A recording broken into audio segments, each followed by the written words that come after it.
اللهم صل على محمد وعلى آل محمد كما صليت على إبراهيم وعلى آل إبراهيم. اللهم بارك على محمد وعلى آل محمد كما باركت على إبراهيم وعلى آل إبراهيم إنك حميد مجيد. أما بعد فإن خير الكلام كلام الله، وخير الحديث كتاب الله، وخير الهدي هدي محمد صلى الله عليه وسلم، وشر الأمور محدثاتها، وكل محدثة بدعة، وكل بدعة ضلالة، وكل ضلالة في النار. أعوذ بالله من الشيطان الرجيم. بسم الله الرحمن الرحيم. يا أيها الذين آمنوا اتقوا الله حق تقاته ولا تموتن إلا وأنتم مسلمون. يا أيها الناس اتقوا ربكم الذي خلقكم من نفس واحدة وخلق منها زوجها وبث منهما رجالا كثيرا ونساء، واتقوا الله الذي تساءلون به والأرحام إن الله كان عليكم رقيبا. يا أيها الذين آمنوا اتقوا الله وقولوا قولا سديدا يصلح لكم أعمالكم ويغفر لكم ذنوبكم، ومن يطع الله ورسوله فقد فاز فوزا عظيما. اتقوا الله عباد الله. ഏറെ സ്നേഹം നിറഞ്ഞ സത്യവിശ്വാസികളെ, സഹോദരി സഹോദരന്മാരെ, ലോകത്തിന്റെ നാഥനായ റബ്ബ് സുബ്ഹാനഹു വ തആലയെ ഭയപ്പെട്ടുകൊണ്ട് ജീവിക്കണേ എന്ന് ആമുഖമായി ഓർമ്മപ്പെടുത്തുകയാണ്, വസിയ്യത്ത് ചെയ്യുകയാണ്. അല്ലാഹു സുബ്ഹാനഹു വ തആല സൽക്കർമ്മങ്ങളെല്ലാം നമ്മിൽ നിന്ന് സ്വീകരിക്കുമാറാകട്ടെ. മരണസമയത്ത് കലിമത്തു തൗഹീദ് ലാ ഇലാഹ ഇല്ലല്ലാഹ് ഉച്ചരിച്ച് മരണപ്പെടാനുള്ള ഭാഗ്യം അല്ലാഹു നമുക്ക് എല്ലാവർക്കും പ്രദാനം ചെയ്യുമാറാകട്ടെ.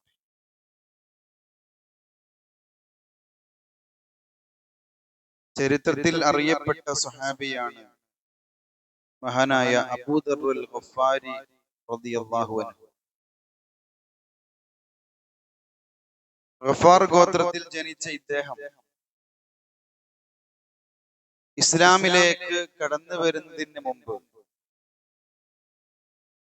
അന്യായമായി മറ്റുള്ളവരുടെ സ്വത്ത് പിടിച്ചു പറിക്കുകയും വിഗ്രഹങ്ങളെ ആരാധിക്കുകയും അതിന് മുന്നിൽ സുജൂദ് ചെയ്യുകയും ഒക്കെ ചെയ്ത ഒരു വ്യക്തിയായിരുന്നു. ചരിത്രത്തിൽ കാണാം, അവസാന പ്രവാചക സന്നിധിയിൽ വന്ന് ഇസ്ലാം സ്വീകരിച്ച് തന്റെ ഗോത്രമായ ഗഫാർ ഗോത്രത്തെ മുഴുവൻ ഇസ്ലാമിലേക്ക് ക്ഷണിച്ച വ്യക്തിയായിരുന്നു അബൂദർറുൽ ഗഫാരി റളിയല്ലാഹു അൻഹു. ആ ഗോത്രം ഒന്നടങ്കം ഇസ്ലാം സ്വീകരിച്ചു. ആ സഹാബി പറയുന്ന ചില കാര്യങ്ങളുണ്ട്. അമറനി അൻ നബിയ സല്ലല്ലാഹു അലൈഹി വസല്ലം ബിസബഇൻ. പ്രവാചകൻ സല്ലല്ലാഹു അലൈഹി വസല്ലം എന്നോട് 7 കാര്യങ്ങൾ ഉപദേശിച്ചിരുന്നു ഒരിക്കൽ. ആ 7 കാര്യങ്ങൾ അബൂദർറിന് ജീവിതത്തിൽ പ്രാവർത്തികമാക്കിയാൽ, പിന്തുടർന്നാൽ മാലാ ഐനുൻ റഅത്, ഒരു കണ്ണും കാണാത്ത, വലാ ഉദുനുൻ സമിഅത്, ഒരു കാതും കേൾക്കാത്ത, വലാ ഖത്തറ അലാ ഖൽബി ബശരിൻ, ഒരു മനുഷ്യൻ ഇന്നുവരെ ചിന്തിക്കാത്ത സ്വർഗം നിനക്ക് ലഭിക്കും. ഞാനും നിങ്ങളും മനസ്സിലാക്കേണ്ട വളരെ പ്രധാനപ്പെട്ട 7 ഉപദേശങ്ങളാണ് അള്ളാഹുവിന്റെ ഹബീബ് സല്ലല്ലാഹു അലൈഹി വസല്ലമ അബൂദർ റളിയല്ലാഹു അൻഹുവിന് നൽകുന്നത്. അത് ആദ്യം പറയുന്നത് എന്തെന്നറിയോ? അമറനി ബിഹുബ്ബിൽ മസാകീൻ. അബൂദറിന് പാവപ്പെട്ട ആളുകളെ സ്നേഹിക്കണം, അവരുമായി നല്ല രീതിയിൽ നീ ഇടപഴകണം. ഇന്ന് നമ്മുടെ സമൂഹത്തില് പാവപ്പെട്ട ആളുകളെ ഒരു കാറ്റഗറിയിൽ നിർത്തും, പണമുള്ള ആളുകളെ മറ്റൊരു കാറ്റഗറിയിൽ നിർത്തും.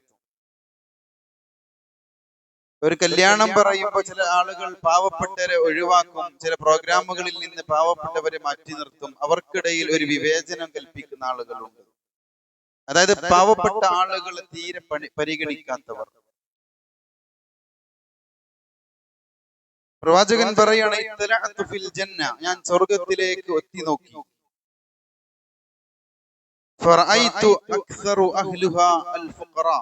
സ്വർഗത്തിൽ ഏറ്റവും കൂടുതൽ ഞാൻ കണ്ടത് ദരിദ്രരായിട്ടുള്ള പാവപ്പെട്ട ആളുകൾ. നരകത്തിലോ ഏറ്റവും കൂടുതൽ സ്ത്രീകളെയാണ്. റസൂലിന്റെ ഒരു പ്രാർത്ഥന ഉണ്ടായിരുന്നു, അല്ലാഹുമ്മ അഹ്യിനി മിസ്കീന വഅമിത്നി മിസ്കീന. എന്നെ പാവപ്പെട്ടവനായി ജനിപ്പിക്കുകയും പാവപ്പെട്ടവനായി മരിപ്പിക്കുകയും ചെയ്യണേ. പ്രവാചകന്റെ വഫാത്ത് നമ്മൾ നേരത്തെ ഖുതുബയിൽ സൂചിപ്പിച്ചതാണ്. ഒന്നും ഉണ്ടായിരുന്നില്ല പ്രവാചകന്റെ കയ്യിലുള്ളതെല്ലാം പ്രവാചകൻ കൊടുത്തു. ദരിദ്രനായി എന്നെ മരിപ്പിക്കണം.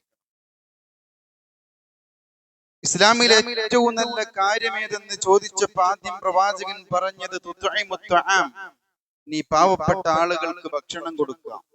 അത് ഇസ്ലാമിലെ ഏറ്റവും ഹൈറായിട്ടുള്ള കാര്യമാണ്.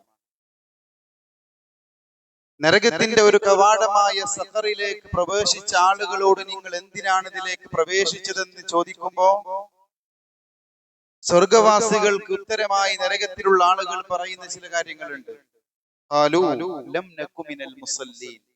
ഞങ്ങൾ നമസ്കരിക്കുന്ന ആളുകളായിരുന്നു. അതിന്റെ കൂടെ അവർ ചേർത്ത് പറയുന്നത് ഞങ്ങള് മിസ്കീൻ, പാവപ്പെട്ട ആളുകൾക്ക് ഭക്ഷണം നൽകിയിരുന്നില്ല. പാവപ്പെട്ട ആളുകൾക്ക് ഭക്ഷണം നൽകുന്ന കാര്യത്തിൽ ഞങ്ങൾ പ്രോത്സാഹിപ്പിച്ചിരുന്നില്ല. അവരവഗണിച്ചവരായിരുന്നു. അതിന്റെ പ്രാധാന്യം എത്ര എന്നറിയോ? പ്രവാചകൻ സഹാബത്തിന്റെ ക്ലാസ് എടുത്തുകൊണ്ടിരിക്കുക, ഒരു സദസ്സിലൂടെ ഒരാൾ കടന്നുപോയി. പ്രവാചകൻ ചോദിച്ചു, അയാളെ പറ്റി നിങ്ങളുടെ അഭിപ്രായം എന്താ? നമ്മുടെ സമൂഹത്തിൽ ഏറ്റവും പാവപ്പെട്ട വ്യക്തിയാണ്, ആരും പരിഗണിക്കാത്ത വ്യക്തിയാണ്. കുറച്ചു കഴിഞ്ഞ് അടുത്തൊരാൾ ഇങ്ങനെ അതേ വഴിയിലൂടെ കടന്നുപോയി. ഇദ്ദേഹത്തെ കുറിച്ച് അഭിപ്രായം എന്താ? സഹാബത്ത് പറഞ്ഞു, നമ്മുടെ നാട്ടിൽ അത്യാവശ്യം പണമുള്ള ആളാണ്, എല്ലാവരും എല്ലാ കാര്യങ്ങളിലേക്കും ക്ഷണിക്കാറുണ്ട്, എല്ലാവരും പരിഗണിക്കാറുണ്ട്. രണ്ടാമത് വന്ന പണക്കാരേക്കാൾ ഏറ്റവും നല്ലവൻ ആദ്യം പോയ പാവപ്പെട്ടവനാണെന്ന് ഹബീബുനാ റസൂലുള്ളാഹി സ്വല്ലല്ലാഹു അലൈഹി വസല്ലമ സഹാബത്തിന് വിശദീകരിച്ചു കൊടുക്കുക. അപ്പൊ നമ്മുടെ കൂട്ടത്തിൽ പാവപ്പെട്ട ആളുകൾ ഉണ്ടെങ്കിൽ അവരെ നമ്മൾ എന്ത് ചെയ്യണം? ചേർത്ത് പിടിക്കണം. അവർക്ക് വസ്ത്രമില്ലേ, വസ്ത്രം വാങ്ങിക്കൊടുക്കണം. മരുന്നില്ലേ, മരുന്ന് വാങ്ങിക്കൊടുക്കണം. ഭക്ഷണമില്ലേ, ഭക്ഷണം വാങ്ങിക്കൊടുക്കണം. അവരുമായി അടുത്ത് നീ ഇടപഴകിയാൽ ആരും കാണാത്ത സ്വർഗം അള്ളാഹു നിനക്ക് നൽകി അനുഗ്രഹിക്കുമെന്ന് മഹാനായ അബൂദർ റളിയല്ലാഹു അൻഹുവിനോട് പ്രവാചകൻ ആദ്യം കൊടുക്കുന്ന ഉപദേശം. നമ്മുടെ സമൂഹത്തിൽ പാവപ്പെട്ട ആളുകൾ ഉണ്ടെങ്കിൽ അവരെ നമ്മൾ ചേർത്ത് പിടിക്കുക. അതുകൊണ്ട് നമുക്കൊരു നഷ്ടവും വരൂല, പ്രയോജനം മാത്രമേ ഉണ്ടാവുകയുള്ളൂ. ഇനി രണ്ടാമതായി അബൂദർ പറയാണ് റളിയല്ലാഹു അൻഹു, അമറനി അൻ അൻദുറ ഇലാ മൻ ഹുവ ദൂനി വലാ അൻദുറ ഇലാ മൻ ഹുവ ഫൗഖി. നിന്നിൽ താഴെ ഉള്ള ആളുകളിലേക്ക് നീ നോക്കി ജീവിക്കണം, മുകളിലുള്ള ആളുകളിലേക്ക് നീ ഒരിക്കലും നോക്കരുത്. അത് നമുക്കൊക്കെ ഉള്ള വല്ലാത്തൊരു പാഠമാണ്. അല്ലാഹുവിന്റെ ഹബീബ് സല്ലല്ലാഹു അലൈഹി വസല്ലമ പറഞ്ഞില്ലേ, ഉൻദുറൂ ഇലാ അസ്ഫല മിൻകും സഹാബത്തെ, നിങ്ങളിലുള്ള താഴ്ന്ന ആളുകളിലേക്ക് നിങ്ങൾ നോക്കണം. വലാ തൻദുറൂ ഇലാ മൻ ഹുവ ഫൗഖകും. ആരോഗ്യപരമായി, സാമ്പത്തികമായി എല്ലാം നിങ്ങളെക്കാൾ കൂടുതലുള്ള അള്ളാഹു നൽകി അനുഗ്രഹിച്ച ആളുകളിലേക്ക് ഒരിക്കലും നിങ്ങൾ നോക്കി ജീവിക്കരുത്. അവിടെ നിങ്ങൾക്ക് അഹങ്കാരം വരും, അസൂയ വരും, വാശി വരും, കുറുമ്പ് വരും. നമ്മുടെ മുകളിലുള്ള ആളുകളിലേക്ക് നമ്മൾ നോക്കി ജീവിച്ചാൽ അതൊക്കെ സ്വാഭാവികമായിട്ടും കടന്നു വരും. വീടാണെങ്കിലും, വാഹനമാണെങ്കിലും, കല്യാണമാണെങ്കിലും, സമ്പത്താണെങ്കിലും, നമ്മളെക്കാൾ കൂടുതലുള്ളവരിലേക്ക് നോക്കിയാൽ ആ മനുഷ്യന് വരുന്ന ചിന്ത എന്താണെന്നറിയോ? അവനേക്കാൾ എനിക്കും വേണം. അയൽവാസി വലിയ വീട് വെച്ചിട്ടുണ്ടെങ്കിൽ അതിനേക്കാൾ എനിക്കും വേണമെന്ന് തോന്നിയാൽ ചിലപ്പോൾ അവനോട് അസൂയ വരും. തനിക്ക് അല്ലാഹു നൽകിയ അനുഗ്രഹം എന്താണോ അൽഹംദുലില്ലാ എന്ന് പറഞ്ഞ് തൃപ്തിപ്പെടാൻ വേണ്ടിയാ റസൂല് പറഞ്ഞിട്ടുള്ളത്. നമ്മള് പുതച്ചു മൂടി AC ബെഡ്റൂമിൽ കിടക്കുന്ന ആളുകൾ ഉണ്ടാവും, നോർമൽ ബെഡ്റൂമിൽ കിടക്കുന്ന ആളുകൾ ഉണ്ടാവും. അതുപോലെ തന്നെ കേറിക്കിടക്കാൻ നമുക്ക് കൂരയുണ്ട്, സമാധാനപരമായി ജീവിക്കാൻ വീടുണ്ട്. രാത്രി സമയങ്ങളിൽ അന്യരാജ്യങ്ങളിലും സ്റ്റേറ്റിലെന്നല്ല, നമ്മുടെ നാട്ടിലൂടെ തന്നെ നിങ്ങൾ രാത്രി ഒന്ന് സഞ്ചരിച്ചു നോക്കി, എത്ര ആളുകൾ വീടില്ലാതെ കിടത്തിണ്ണയിൽ കിടക്കുന്ന ആളുകളുണ്ട്. നമ്മൾ വാഹനത്തിൽ പോകുമ്പോ നമ്മുടെ ചിന്ത ഈ വാഹനം മാറ്റി ഒന്നും കൂടെ ലക്ഷറി ആയിട്ടുള്ള വാഹനം വാങ്ങണം. മുകളിലേക്ക് ആ ചിന്ത പോകുന്നത്. ആ വാഹനമില്ലാത്ത എത്ര ആളുകളുണ്ട്. ബൈക്കിൽ പോകുമ്പോ അള്ളാഹു എനിക്ക് ബൈക്ക് നൽകിയിട്ടുണ്ട്, എന്നാൽ അവൻ മുകളിലേക്ക് ചിന്തിക്കുന്നത്. താഴത്തേക്ക് നോക്കണം. ബൈക്ക് വാങ്ങാനില്ലാത്ത, നടന്നു പോകുന്ന, അതല്ലെങ്കിൽ നടക്കാൻ പോലും കഴിയാത്ത വികലാംഗരായിട്ടുള്ള ആളുകളുണ്ട്. നിങ്ങൾ താഴെ ഉള്ള ആളുകളിലേക്ക് നോക്കണം. നമ്മൾ രുചിയുള്ള ആഹാരം 3-4 നേരം ഭക്ഷിക്കാറുണ്ട്. ഗസയിലെ, ഫലസ്തീനിലെ സ്ഥിതി എന്ന് നോക്കൂ നിങ്ങൾ. ഒരു നേരത്തെ വെള്ളത്തിന് വേണ്ടി, ഭക്ഷണത്തിന് വേണ്ടി ക്യൂ നിൽക്കുകയാ, അടിപിടി കൂടുകയാ. വിശന്ന് കാണുന്ന, മുന്നിൽ കാണുന്ന മരക്കഷണങ്ങളും അതുപോലെ തന്നെ മണ്ണും ചെടിയൊക്കെ തിന്ന് അവര് വിശപ്പടക്കുകയാണ്. നമ്മളിവിടെ കല്യാണങ്ങൾക്കും സൽക്കാരങ്ങൾക്കും ആർഭാടം, തന്റെ സ്റ്റാറ്റസ് കുറയണ്ട എന്ന് വിചാരിച്ച് ആളുകൾക്കിടയിൽ അഭിമാനത്തിന് വേണ്ടി അഹങ്കരിക്കുന്ന ഒരു കാലഘട്ടമാണ്. ഒരു നേരത്തെ ഭക്ഷണം കിട്ടാത്ത ആളുകളുണ്ട്. ആ അസൂയ നിങ്ങളിൽ വന്നാൽ പ്രവാചകൻ സല്ലല്ലാഹു അലൈഹി വസല്ലമ പറയുന്നു, ഇയ്യാകുമുൽ ഹസദ, നിങ്ങൾ അസൂയയെ സൂക്ഷിക്കണം. ഫഇന്നൽ ഹസദ യഅകുലുൽ ഹസനാത് കമാ തഅകുലുൻ നാറുൽ ഹതബ. തീ വിറകിനെ തിന്ന് തീർക്കുന്നത് പോലെ അസൂയ നിങ്ങളുടെ കർമ്മങ്ങളെ, സൽക്കർമ്മങ്ങളെ തിന്ന് തീർക്കുന്നതാണ്. നമ്മൾ എത്ര അമല് ചെയ്തിട്ടും കാര്യമില്ല, മുകളിലേക്ക് നോക്കിയ സ്വാഭാവികമായിട്ടും അസൂയ വരും. ആ അസൂയ വന്നാൽ നമ്മുടെ നമസ്കാരവും നോമ്പും സകാത്തും സദഖയും ഹജ്ജും ഉംറയും എന്ത് കർമ്മണ്ടോ തീ വിറകിനെ തിന്ന് തീർക്കുന്നത് പോലെ അസൂയ നിങ്ങളുടെ കർമ്മങ്ങളെ തിന്ന് തീർക്കും. അതുകൊണ്ട് എനിക്ക് പ്രവാചകൻ രണ്ടാമതായി നൽകിയ ഉപദേശം ഇതായിരുന്നു, താഴെ ഉള്ളവരിലേക്ക് നോക്കി ജീവിക്കുക. ഇനി മൂന്നാമതായി എന്നെ ഉപദേശിച്ചത് അമറനി അൻ അസ്സിറുർ റഹിം, കുടുംബ ബന്ധം നീ ചെറുക്കണം. അബൂദർ, ഇസ്ലാം കുടുംബ ബന്ധത്തിന് അത്രയും പവിത്രത നൽകിയിട്ടുണ്ട്. ലാ യദ്ഖുലുൽ ജന്നത ഖാതിഉർ റഹിം, കുടുംബ ബന്ധം വിച്ഛേദിച്ചവൻ ഒരിക്കലും സ്വർഗത്തിൽ പ്രവേശിക്കുകയില്ല. നല്ല സ്നേഹബന്ധത്തിൽ കഴിഞ്ഞ മക്കള് സ്വത്ത് വീതം വെക്കുമ്പോ അങ്ങോട്ടും ഇങ്ങോട്ടും വാശിയാകും, വൈരാഗ്യമാകും, പിന്നെ അത് പിണക്കമായി മാറും.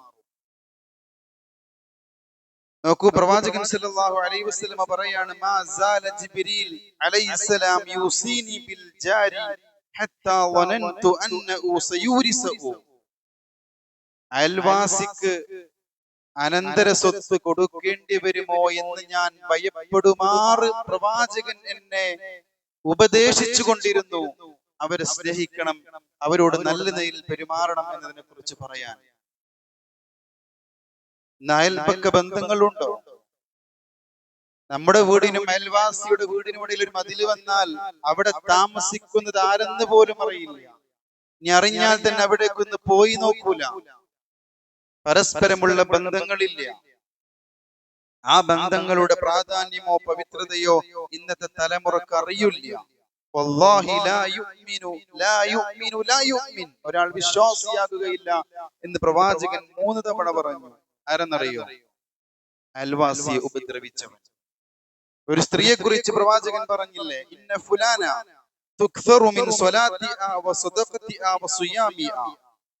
നമസ്കരിക്കുന്നുണ്ട്, നോമ്പ് നോൽക്കുന്നുണ്ട്, സദഖ നിർവഹിക്കുന്നുണ്ട്, വലാകിൻ തുഅദ്ദി ജിറാനിഹാ ബിലിസാനിഹി. നാവ് കൊണ്ട് അയൽവാസിയെ ഉപദ്രവിച്ചു ആ സ്ത്രീ. അതുകൊണ്ട് യഫിന്നാർ, നരകത്തിലാണ് ആ സ്ത്രീ. എന്തിനേറെ പറയുന്നു സഹോദരങ്ങളെ, അങ്ങോട്ടും ഇങ്ങോട്ടും പരസ്പരം മിണ്ടാത്ത എത്ര ജ്യേഷ്ഠൻ അനുജൻ, ഭാര്യ ഭർത്താക്കന്മാർ, മാതാപിതാക്കൾ, മക്കൾ, ഓരോ യൗമുൽ ഇസ്നൈനിലും യൗമുൽ ഖമീസിലും, തിങ്കളാഴ്ചയും വ്യാഴാഴ്ചയും മാസത്തിൽ വർഷത്തിലൊക്കെ നമ്മുടെ അമൽ ഇങ്ങനെ അല്ലാഹുവിലേക്ക് ഉയർത്തുമ്പോൾ, രാവിലത്തെ അമൽ വൈകുന്നേരവും വൈകുന്നേരത്തെ അമൽ രാവിലെയും അല്ലാഹുവിലേക്ക് ഉയർത്തുമ്പോൾ റബ്ബ് പറയും, എനിക്ക് വേണ്ട. അവര് പരസ്പരം സലാം പറയുന്നത് വരെ ഒരു അമലും വേണ്ട. ഇങ്ങനെ തെറ്റി നിൽക്കുന്ന ആളുകൾക്കിടയിൽ ഒരു പ്രത്യേകത ഉണ്ടെന്നറിയോ? എല്ലാ വക്തിനും പള്ളിയിലുണ്ടാവും, നമസ്കരിക്കും, എല്ലാ ഇബാദത്തും ചെയ്യും, പക്ഷേ പരസ്പരം ഒരു മിണ്ടാറില്ല. മയ്യബ്ദഉ ബിസ്സലാം, അതിൽ ഏറ്റവും ഖൈറായിട്ടുള്ളവൻ സലാം കൊണ്ട് ആരംഭിക്കുന്നവനാണ്. അത് സ്വർഗപ്രവേശനത്തിന് അബൂദറിനോട് അല്ലാഹുവിന്റെ റസൂൽ ഉപദേശിക്കുന്ന 3ാമത്തെ ഉപദേശമാണ്. ഇനി 4ാമതായി പഠിപ്പിക്കുന്നത് അമറനി അല്ലാ അസ്അലന്നാസ ശൈഅ. ജനങ്ങളോട് ഒന്നും ചോദിക്കാതെ ജീവിക്കുക. നമുക്ക് റബ്ബ് എന്താണോ നൽകിയത് അതിൽ നമ്മൾ തൃപ്തിപ്പെട്ട് ജീവിക്കുക. ചില ആളുകൾ ഉണ്ടായിട്ട് മറ്റുള്ളവരോട് അങ്ങനെ ചോദിച്ചുകൊണ്ട് ജീവിക്കും. അതിൽ മറ്റുള്ള ആളുകളോട് വാശിയുണ്ടാവും, മറ്റുള്ള ആളുകളോട് അസൂയ ഉണ്ടാവും. സദസ്സിൽ പ്രവാചകൻ സല്ലല്ലാഹു അലൈഹി വസല്ലമ ഒരാളെ ചൂണ്ടി പറഞ്ഞു, ഹുവ ഫിൽ ജന്ന, അദ്ദേഹം സ്വർഗ്ഗത്തിലാണ്. എന്താണ് കാരണമെന്ന് സ്വഹാബികൾ അന്വേഷിച്ചു. ഞങ്ങളെ കുറിച്ചൊന്നും റസൂൽ അങ്ങനെ പറഞ്ഞിട്ടില്ല, അയാള് സ്വർഗ്ഗത്തിലാന്ന് പറഞ്ഞു. നേരെ ഇയാളുടെ വീട്ടിലേക്ക് പോയി സ്വഹാബത്ത്. 3 ദിവസം അദ്ദേഹത്തിന്റെ വീട്ടിൽ താമസിച്ചു. തിരിച്ച് പ്രവാചകന്റെ സന്നിധിയിലേക്ക് വന്ന സ്വഹാബത്ത് പറഞ്ഞു, റസൂലേ, ഞങ്ങൾ ചെയ്യുന്ന നമസ്കാരമാകട്ടെ മറ്റു അമലാകട്ടെ ഞങ്ങൾ അത്ര അദ്ദേഹം ചെയ്യുന്നില്ല. സുന്നത്ത് നമസ്കാരങ്ങളൊന്നും ഞങ്ങൾ നമസ്കരിക്കുന്നത്ര നമസ്കരിക്കുന്നില്ല. പക്ഷേ എന്തുകൊണ്ടാണ് അദ്ദേഹം നിങ്ങൾ സ്വർഗത്തിലാണെന്ന് പറഞ്ഞത്? അപ്പൊ റസൂൽ സല്ലല്ലാഹു അലൈഹി വസല്ലം അവർക്ക് കൊടുക്കുന്നതിന് മറുപടി ഉണ്ട്. ഒരാളോടും ഒന്നും ആവശ്യപ്പെടാത്ത വ്യക്തിയാണ്, ആരോടും വെറുപ്പില്ല, വിദ്വേഷമില്ല, ബുദ്ധിമുട്ടും പ്രയാസങ്ങളുണ്ടെങ്കിലും ആരെയും അറിയിക്കില്ല, അസൂയയില്ല, വാശിയില്ല, അഹങ്കാരമില്ല, അള്ളാഹു നൽകിയതിൽ അൽഹംദുലില്ലാ എന്ന് പറഞ്ഞ ഒരു വ്യക്തി, ഫിൽ ജന്ന, അവൻ സ്വർഗ്ഗത്തിലാണ്. അപ്പൊ അതുപോലെ നിനക്ക് ജീവിക്കാൻ സാധ്യമാകണം. 5ാമതായി നൽകുന്ന ഉപദേശം അമറനി അൻ അഖൂല ബിൽ ഹഖ് വ ഇൻ കാന മുറ. കഴിഞ്ഞ ഖുതുബയിൽ നമ്മൾ സാന്ദർഭിക വിഷയം പറഞ്ഞപ്പോൾ സൂചിപ്പിച്ചു, എത്ര കയ്പുള്ളതാണെങ്കിലും നീ സത്യം മാത്രം പറയണം. പല ആളുകളുണ്ട് ഒരു കളവിനെ മൂടി വെക്കാൻ 1000 കളവ് പറയുന്നവർ. എന്തെങ്കിലും ഒരു വസ്തു മോഷ്ടിച്ചിട്ടുണ്ടെങ്കിൽ ഒരാൾ പറയും, ഞാൻ കണ്ടിട്ടുണ്ട് കേട്ടോ. അപ്പൊ അദ്ദേഹം പറയും, ഇല്ല, ഞാൻ മോഷ്ടിച്ചിട്ടില്ല, അതൊരു കളവായി. അപ്പൊ ഇദ്ദേഹം പറയും, ഞാൻ CCTV-യിൽ കണ്ടിട്ടുണ്ട് നീ അവിടെ വന്നത്. അപ്പൊ ആ മോഷ്ടിച്ച ആള് പറയും, ഇല്ല, ഞാൻ വേറൊരു ആവശ്യത്തിന് വേണ്ടി വന്നതാണ്, 2ാമത്തെ കളവായി. അങ്ങനെ ഇയാള് ചോദിക്കുന്ന ചോദ്യത്തിന് തുടരെ തുടരെ തുടരെ കളവ് പറഞ്ഞുകൊണ്ടിരിക്കും. എന്നാലോ പലനാൾ കള്ളൻ ഒരു നാൾ അവൻ പിടിക്കപ്പെടും ചെയ്യും. അപ്പൊ എത്ര നമ്മൾ ശിക്ഷിക്കപ്പെടേണ്ടി വന്നാലും, ശിക്ഷിക്കപ്പെട്ടാലും, അതല്ലെങ്കിൽ നമ്മൾ മരണപ്പെടേണ്ടി വന്നാലും, ഏത് സാഹചര്യത്തിലും നമുക്കെതിരാണെങ്കിൽ പോലും അവിടെ സത്യം പറയാനുള്ള ആർജവം, മനക്കരുത്ത് നമുക്ക് വേണം. അമറനി അൻ അഖൂല ബിൽ ഹഖ് വ ഇൻ കാന മുറ. നോക്കൂ, മഅസ് റളിയല്ലാഹു അൻഹുവിന്റെ ചരിത്രം നമ്മൾ മനസ്സിലാക്കണം. പ്രവാചകന്റെ സന്നിധിയിൽ വന്നു മഅസ് റളിയല്ലാഹു അൻഹു പറയാണ്, ഇന്നി സനൈതു യാ റസൂലല്ലാഹ്, ഞാൻ റസൂലെ വ്യഭിചരിച്ചിട്ടുണ്ട്. വിവാഹിതനായ എന്നെ ഇസ്ലാമിക ശരീഅത്ത് പ്രകാരം എന്ത് ശിക്ഷയാണോ നടപ്പിലാക്കേണ്ടത് അത് നടപ്പിലാക്കണം. വിവാഹം കഴിച്ച ആള് വ്യഭിചരിച്ചാൽ എറിഞ്ഞു കൊല്ലണം. അദ്ദേഹത്തിന് വേണമെങ്കിൽ മൂടി വെക്കാമായിരുന്നു. ആ സത്യസന്ധത റസൂലിന്റെ അടുത്തേക്ക് വന്ന് പറയണമെന്നില്ല. അദ്ദേഹം അത് മൂടി വെച്ചാൽ ഇവിടെ പിടിക്കപ്പെടുകയില്ല. പക്ഷെ നാളെ പരലോകത്ത് അള്ളാഹുവിന്റെ കോടതിയിൽ അവൻ ഉത്തരവാദിയാകും, നരക ശിക്ഷ അനുഭവിക്കേണ്ടി വരും. റസൂലിന്റെ അടുത്തേക്ക് വന്നുകൊണ്ട് പറഞ്ഞു, എന്നെ കല്ലുകൊണ്ട് എറിഞ്ഞെന്നെ കൊല്ലണം റസൂൽ. അങ്ങനെ റുജിമ, അദ്ദേഹം എറിയപ്പെട്ടു, കൊല്ലപ്പെട്ടു. എന്നിട്ട് റസൂൽ സല്ലല്ലാഹു അലൈഹി വസല്ലം പറയുന്നുണ്ട്, ലഖദ് താബ തൗബതൻ ലൗ ഖുസിമത് ബൈന ഉമ്മ ലവസിഅഹു. ലോകത്തുള്ള എല്ലാവരുടെയും തൗബ ഒരുമിച്ച് വെച്ചാലും മാഇസിന്റെ തൗബക്ക് അത്രയും എത്തുകയില്ല. അത് വല്ലാത്തൊരു തൗബയാണ്. ആരെങ്കിലും ഒരാൾ വ്യഭിചരിച്ചാൽ, ഇസ്ലാമിക ശരീഅത്ത് നടപ്പിലാക്കുന്ന ഒരു രാജ്യമാണെങ്കിൽ, ഞാൻ വ്യഭിചരിച്ചിട്ടുണ്ട് എന്നെ എറിഞ്ഞു കൊല്ലണം എന്ന് പറഞ്ഞ ആരെങ്കിലും വരുമോ? പേടിയുള്ള ആരെങ്കിലും വരുമോ? അള്ളാഹുവിനെ പേടിയുണ്ട്, ഇവിടെ രക്ഷപ്പെടും.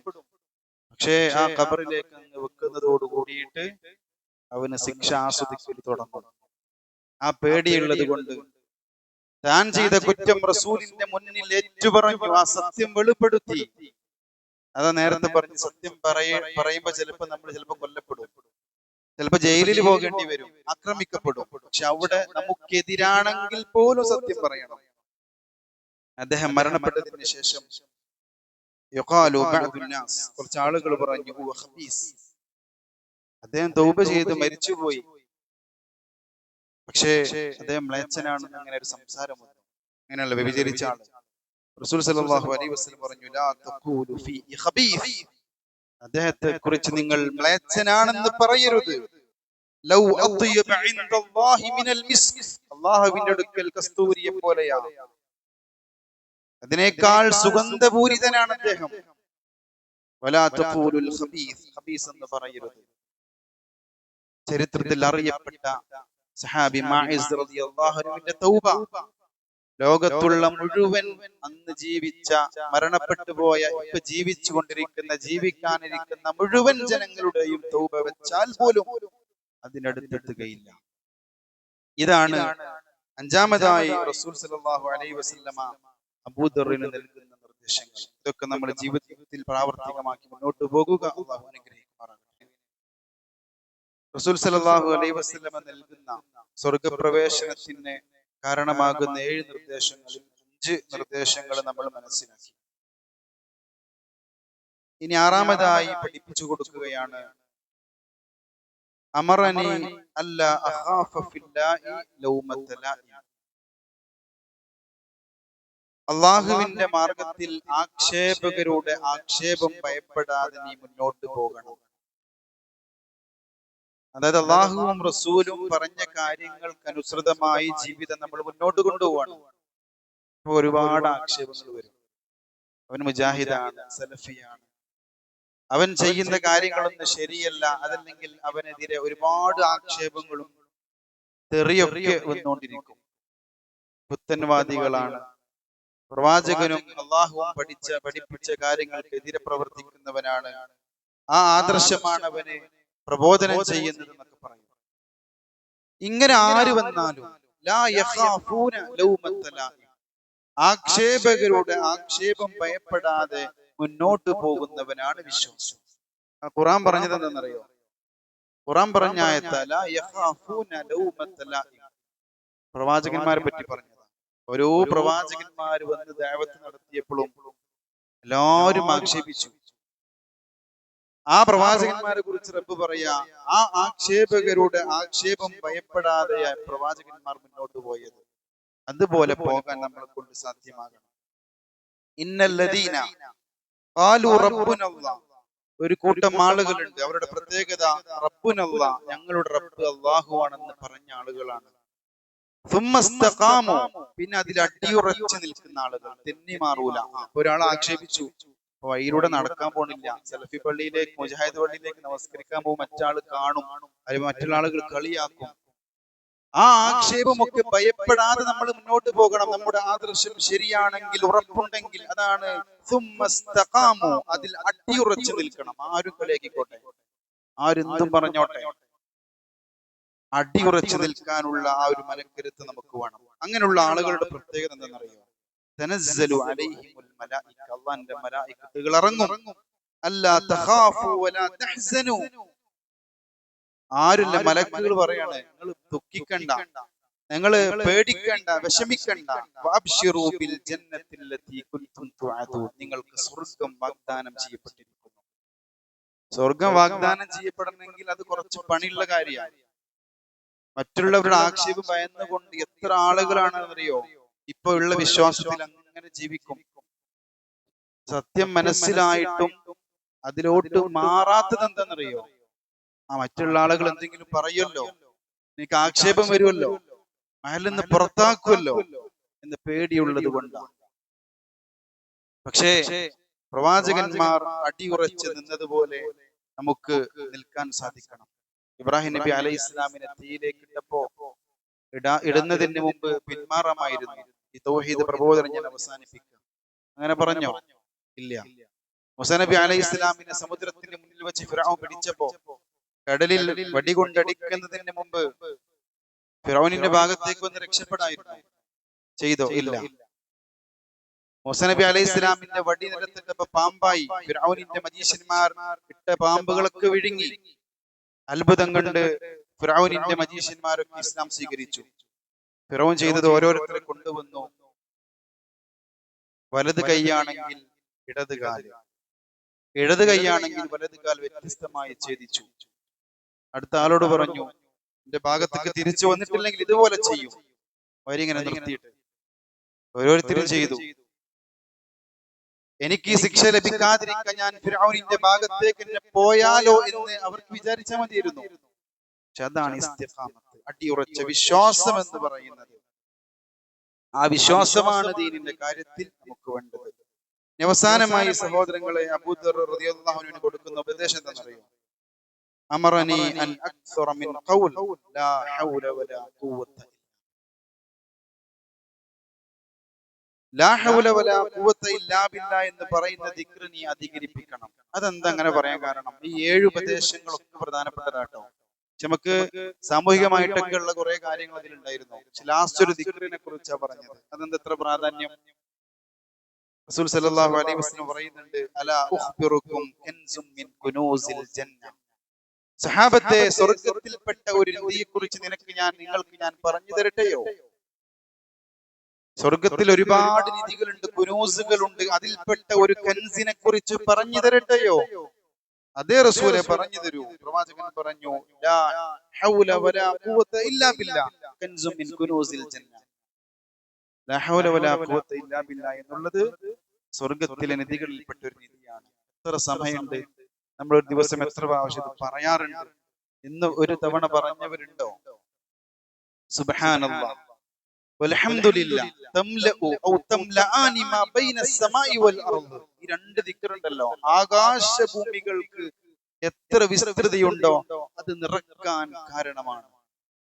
സുബ്ഹാനല്ലാഹ് അൽഹംദുലില്ലാഹ് എന്ന് പറഞ്ഞു കഴിഞ്ഞാല് ആകാശഭൂമികൾക്കിടയിലുള്ള ആ അത്രയും ദൂരം, അത്രയും വിസ്തൃതി തികക്കാൻ ഈ 2 ദിക്ർ മതി. പിന്നെ പറഞ്ഞു വൽഹംദുലില്ലാഹ് തംലഉൽ മീസാൻ, അൽഹംദുലില്ലാഹ് എന്ന് പറയുന്ന ദിക്ർ നിങ്ങളുടെ മീസാനിനെ ഖനം തൂക്കും. ഇതിന്റെ കൂട്ടത്തിൽ പഠിപ്പിച്ചതാണ് ലാ ഹൗല വലാ ഖുവത ഇല്ലാ ബില്ലാഹ്. നമുക്ക് എത്ര സമയം ഫ്രീ ടൈം ഉണ്ട്?